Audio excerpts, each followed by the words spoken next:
Hello, this is R Rats with Team 4545 League, analyzing the game between Tahoe Sam and Bond Guy 01. Why not Bond Guy 007?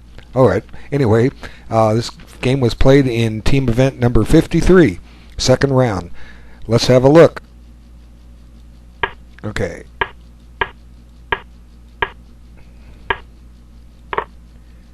So we've reached an exchange variation of the Queen's Gambit declined, and let's see what goes on.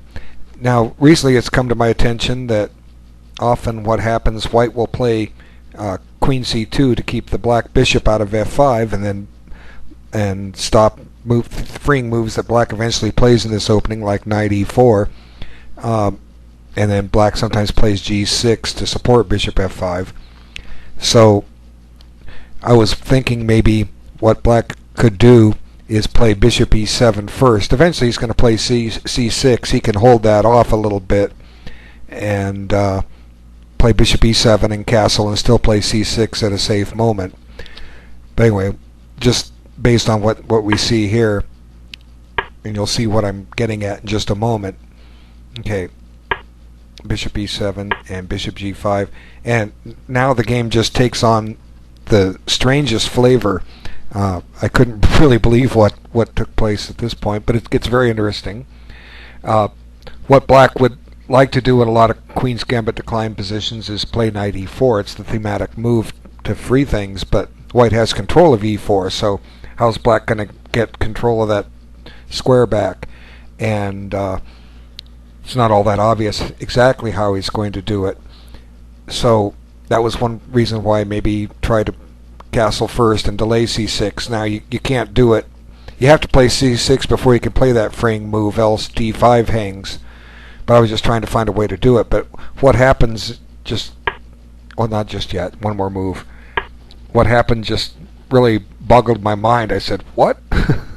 But let's have a look. Knight H5 just seems totally unthematic with what black tries to do in the Queen's Gambit declined exchange variation.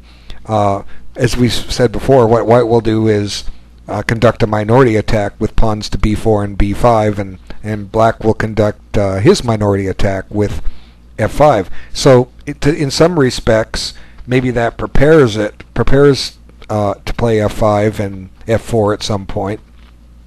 But it seems to me like what black's trying to do is free his position a little bit, trade off the bishop, and get control of E4. Although his knight's not there, he'll have to kind of remaneuver to get there. But like I say, this game just gets very odd. Okay, H4. Not the move I would have expected right away, but it certainly has some point to it. If black exchanges, white will take back with the pawn and be messing that knight and have an open rook file to attack on. So it's a good way to punish a move like Knight H5, which just seems to be impulsive and hoping that white plays like black wants to, and white doesn't play like black wants to. And now, like I say, the game just gets really bizarre with all the complications that ensue. Okay, now G4. So white's saying, okay, take my bishop, I'll take your knight, and I'm going to have all kinds of open lines against your king. So now black comes up with this move. He says, okay, fine. You want to trade knight for bishop? That's fine.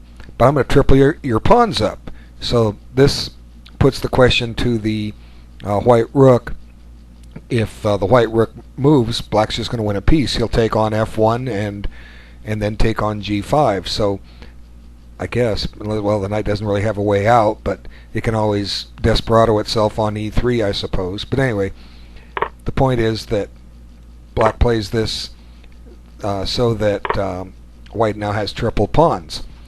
And very, very peculiar position. How often do you see triple pawns in any game? Yet here it is on move 12, and that's what we have. And naturally, black can't castle. He just walks right into a ready-made attack with queen takes H7 check, king F7, and gosh, black's in trouble. I'll just show you. It just seems like it's over. Naturally, Black's not going to play this, but after queen h5, what does Black do? If he puts his king back on h8, g6 is extremely deadly. It seems to force mate, and if he comes out to e6, he's just asking for it. I didn't work out a mate, but certainly queen g6 check will force Black to at least give up a piece. But anyway, we can always hope for such wonderful quick wins. But really, what's Black going to do here? He can't castle. He's 1, 2, 3 moves away from threatening to castle queenside. So White has a lot of compensation for those triple pawns. You know, anytime you have a double pawn, it opens up a file. Now White's got two open files, the F file and the H file. So probably what Black should do is just maybe take on G5 and try and survive this. It doesn't seem that bad.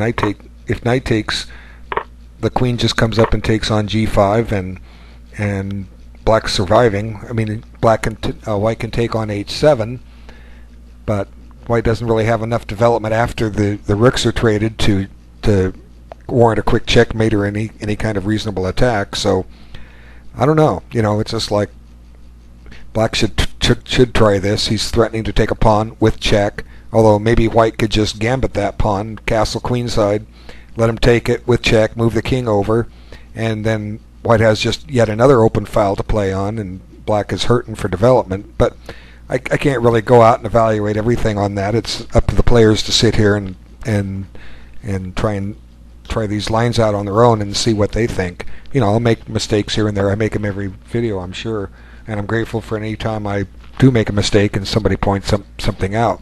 But Black had to try this. It was his best shot. So instead, Black just goes on the defensive with G6, and this just seems to scream of sacrifices that White would like to set up, although nothing is clear just yet. You want to try to play rook takes H7 at some point, and then take on G6 with the queen, but you're not really forking the king and rook because the rook can get to F7, but it's still potent. It's still very potent for White, but White just keeps the pressure on, and now he's threatening to take on G6 with the pawn. Well, actually, let's see. No, he can't. I was thinking, can he take queen takes G6 check and then take the rook, but Black interposes. He doesn't have to move the queen. Okay, so doesn't have to move the king. So now Black is defending G6. So suddenly Black is just going into this total defensive mode here, but he is getting closer to castling queenside. He just has to move his bishop and his queen, and maybe his king will find a little safe haven and survive this, because that's about all he can try now. But look at that poor knight on F8. It's just out of play. Black really has no useful active squares. I guess he could still maybe think about taking on G5 at some point, but he's got to be very, very careful here if these lines open up, because White's just going to maul him. And I guess this puts even more pressure on G6. So what's Black going to do? He just defends it again and breaks the pin. Now E4, opening up, like I said, opening up another file, and you know, Black's just going to have to really play this carefully if it can be salvaged. And if you look at the clock, he spent very little time on this game, so this is the time where he just needs to sit down and find a plan. If he sits down and spends 15-20 minutes evaluating this, he's still going to be equal on the clock at the worst, and maybe, just maybe, he'll find something that'll help him survive. Okay, so queen d6. Okay, this makes sense. It covers g6 yet again for what it's worth. So g6 is well secured, and it does clear the back rank, so the king can run over and castle queenside. But it's White's move, and he has a chance to do something here, and he just takes. And Black again is in some difficulty here. If he takes with the pawn,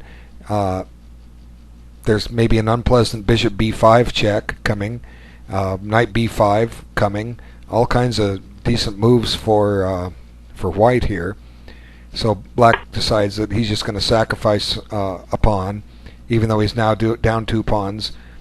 He's got to get his king into safety, and white just continues up the assault. He just pretty much completes his development with castling, and even though the white king position is exposed, how can black get at it? He can't. So the white king is actually quite safe here. Okay, so black does the same, and it looks like maybe black solves some of his problems, but if anything, I mean, what's wrong with knight f7 right here? It just seems to win some... Oh, no, you can't do that. Queen takes g3.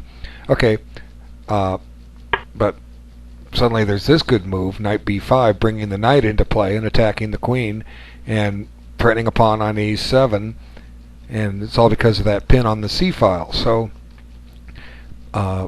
white's got the pressure on, and black must think of something here. He really can't afford to give up another pawn and see the rest of his pawns shattered, so he comes back to b8, and he's down 2 pawns trying to hang on, and rook f7 is fine.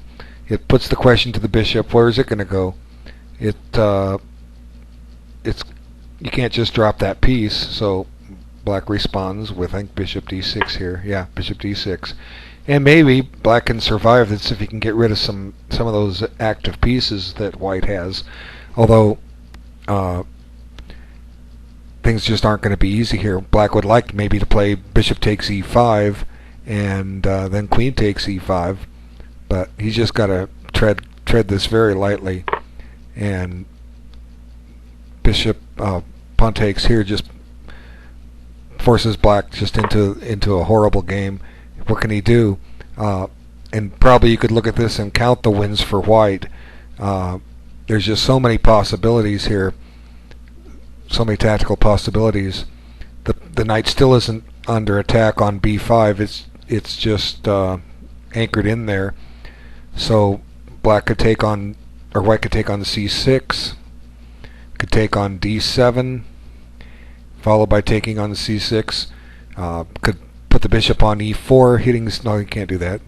Protect the knight on b5. Rook c1, just all kinds of good moves at white's disposal here. So knight takes e6 is fine. Now white's up a 3rd pawn. What can black do here? He doesn't have time to use these wonderful diagonals he has suddenly at his disposal. b8 to h2 and c8 to h3. The bishops are just raking the white king side, but unfortunately white has this killer attack underway, and black really has no move, any useful move here. His game is just falling apart. So he tries queen b6, and